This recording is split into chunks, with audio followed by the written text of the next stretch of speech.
ஆன்மீக சொந்தங்கள் அனைவருக்கும் வணக்கங்க. நம்ம இன்னைக்கு இந்த வீடியோ பதிவுகளில் என்ன பார்க்க போகிறோம் அப்படின்னு பார்த்தீங்கன்னா, துலாம் ராசி நேயர்களுக்கு வருகின்ற புத்தாண்டு எப்படிப்பட்ட நாளாக அமையப் போகுது, அது மட்டும் இல்லாமல் அவங்களுக்கு ஏற்படவிருக்கின்ற கிரக நிலைகள் பற்றி, அவங்க செய்ய வேண்டிய பரிகாரங்கள் பற்றி எல்லாம் இந்த வீடியோ பதிவுகளில் நான் உங்ககிட்ட சொல்ல போகிறேன். அதுக்கு முன்னாடி என்னோட சேனலை இப்போ தான் நீங்கள் ஃபஸ்ட் டைம் பார்க்குறீங்கன்னா சேனலை சப்ஸ்கிரைப் பண்ணிவிட்டு அப்படியே கீழே இருக்கும் பெல் ஐக்கானை கிளிக் பண்ணிடுங்க. அப்போ தான் இது போன்ற ஆன்மீகம் சம்மந்தமான வீடியோக்கள் உங்களுக்கு உடனுக்குடனே நோட்டிஃபிகேஷனில் வந்து சேரும்.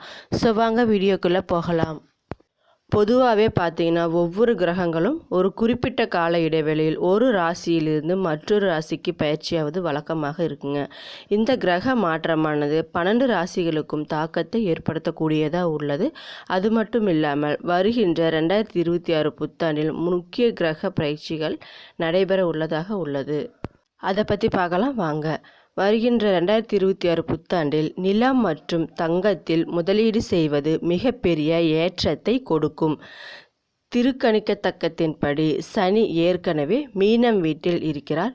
இந்த ஆண்டு ஜூன் 2ஆம் தேதி குரு பெயர்ச்சி, டிசம்பர் 5ஆம் தேதிக்கு ராகு கேது பெயர்ச்சி ஆகிய 2 பெயர்ச்சிகள் நடைபெற உள்ளதாக உள்ளது. இந்த வருடம் பார்த்திங்கன்னா உச்சமடைந்து கடகத்துக்கு வருகிறார். மீண்டும் அதே குரு அக்டோபர் 31ஆம் தேதி சிம்ம ராசிக்கு அதிசாரத்தில் போகிறார். அந்த வகையில் பார்த்திங்கன்னா உங்களுக்கு எப்படி இருக்குன்னு பார்த்தீங்கன்னா, பலன்கள், பரிகாரங்கள், வழிபட வேண்டிய தெய்வங்கள் அப்படின்னு பார்த்தீங்கன்னா கவனமாக இருக்க வேண்டிய விஷயங்கள் என எல்லாத்தையும் நான் உங்ககிட்ட சொல்கிறேன். பழைய கடன்கள் தீரும் அமைப்பு உங்களுக்கு உண்டாகக்கூடியதாக உள்ளது. எடுத்த காரியங்களில் வெற்றி எப்போதுமே உங்களுக்கு கிடைக்குங்க. முதலீடுகளை செய்வீர்கள். வீடு கட்டும் யோகம் உங்களுக்கு உண்டாகும். ஏற்கனவே வீடு கட்டியவர்கள் இன்டீரியர் டெக்கரேஷன் செய்வது, வீடுகளை விரிவுபடுத்துவது போன்ற வசதிகளை செய்து நீங்கள் கொள்வீர்கள். ஆடை ஆபரணங்களை வாங்கும் யோகம் உங்களுக்கு ஏற்படும். வண்டி வாகனங்களை வாங்கி மகிழ்வீர்கள். அது மட்டும் இல்லாமல் தொழில் தொடங்கும் யோகம் உங்களுக்கு எப்படி இருக்குன்னு பார்த்தீங்கன்னா, உத்தியோகத்தில் நல்ல ஏற்றத்தை பெறுவீர்கள். உத்தியோகத்தில் அதிகமான மாற்றங்களையும் பெறும் யோகம் உங்களுக்கு உள்ளது. படிப்பு, உத்தியோகம், தொழில், வியாபாரம் இதில் எதுவாக இருந்தாலும் எப்போது வேண்டுமானாலும் மாற்றம் பெறுவீர்கள்.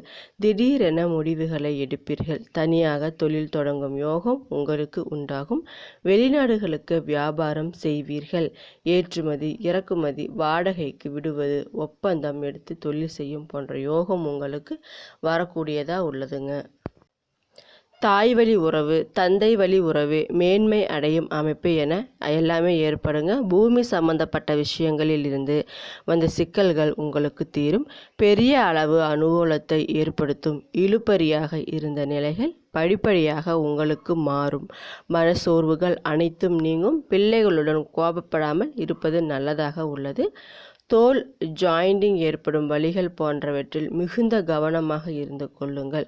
அபிராமி அந்தாதியில் இருக்கும் 40, 59, 75வது பாடல்களை படிப்பது நன்மை பயக்கும் வகையில் உள்ளது. கோவில் கும்பாபிஷேகம், கோவில் திருப்பணிகளுக்கான காரியங்களை நீங்கள் செய்வீர்கள். நிறைய காரியங்கள் செய்வீர்கள். அது மட்டும் இல்லாமல் கைகரியங்கள், மகான்களின் ஆசீர்வாதம் உங்களுக்கு கிடைக்குங்க.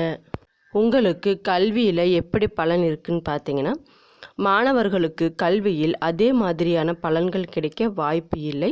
முயற்சி செய்யாத அல்லது சிறிது முயற்சி செய்த பிறகும் கைவிடாத மாணவர்கள் இயற்கையாகவே அவர்களின் பலன்கள் பலவீனமாக இருக்கலாம். இந்த ஜாதகக்காரர்களுக்கு படிப்பில் தொடர்ந்து கடினமாக உழைத்து பெரியவர்களிடமிருந்து வழிகாட்டுதலை பெற்ற ஆசிரியர்கள் காட்டிய பாதையை பின்பற்றி அவர்களை மதித்து நடப்பது நல்லது. இதை செய்வதன் மூலம், படிப்பில் கவனம் செலுத்துவதன் மூலம் நல்ல பலன்களை நீங்கள் பெறலாம். வரக்கூடிய வருஷத்தில் உங்களுடைய வியாபாரம் எப்படி இருக்கும்னு பார்த்தீங்கன்னா, 4 பெரிய கிரகங்களில் 3 கிரகங்கள் சாதகமாகவும் 1 கிரகம் உங்களுக்கு எதிராகவும் இருக்கிறது. எதிர் கிரகமான ராகு உங்கள் முடிவுகளை பார்க்கலாம். உங்களுக்கு இழப்பை ஏற்படுத்தக்கூடும். ஆனால் மற்ற கிரகங்கள் கடின உழைப்பு மற்றும் புத்திசாலித்தனத்துடன் செயல்பட்டு வேலையில் உங்களுக்கு நல்ல பலன்களை தருவார்கள். அவசரப்படுவதை தவிர்த்து நம்பகமான நபர்களுடன் தொடர்ந்து பணியாற்ற வேண்டும். புதிய பரிசோதனைகளை செய்வதன் மூலம் நண்பர்கள் மற்றும் நலம் விரும்பிகளை நம்புவதற்கு பதிலாக வேலையை நீங்களே செய்ய முயற்சிக்கவும். சில சிறப்பு முன்னெச்சரிக்கை நடவடிக்கைகளை பின்பற்றுவதன் மூலம் வரும் நேரத்தில் சாகத்தன்மையை நீங்கள் பராமரிக்க முடியும். அது மட்டுமில்லாமல் 7வது வீட்டின் அதிபதியான செவ்வாய் மே 2 வரை அஸ்தமனத்தில் இருப்பார். இந்த நேரத்தில் நீங்கள் வணிகம் தொடர்பான முடிவுகளை கவனமாக எடுக்க வேண்டும். ஏப்ரல் 2 முதல் மே 11 வரையிலான காலம் உங்களுக்கு நன்றாக இருக்குங்க. ஆண்டின் கடைசி பகுதியில் குறிப்பாக நவம்பர் 12, 2026க்கு பிறகு செவ்வாய் கிரகத்தின் பயிற்சி உங்களுக்கு மிகவும் சாதகமாக இருக்குங்க. அது மட்டும் இல்லாமல் இந்த நேரத்தில் பார்த்தீங்கன்னா நீங்கள் எடுக்கும் முடிவுகள் எல்லாமே உங்களுக்கு பயனளிக்கக்கூடியதாக தான் இருக்கும்.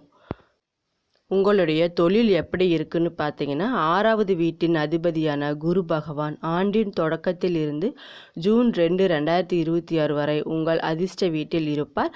தங்கள் வேலையை மாற்ற விரும்புவோருக்கு அல்லது இடமாற்றம் பெற விரும்புவோருக்கு இந்த நேரம் உதவியாக இருக்கும். ஜூன் 2 முதல் அக்டோபர் 31 வரையிலான காலகட்டத்தில் நீங்கள் கடினமாக உழைக்க வேண்டியிருக்குங்க.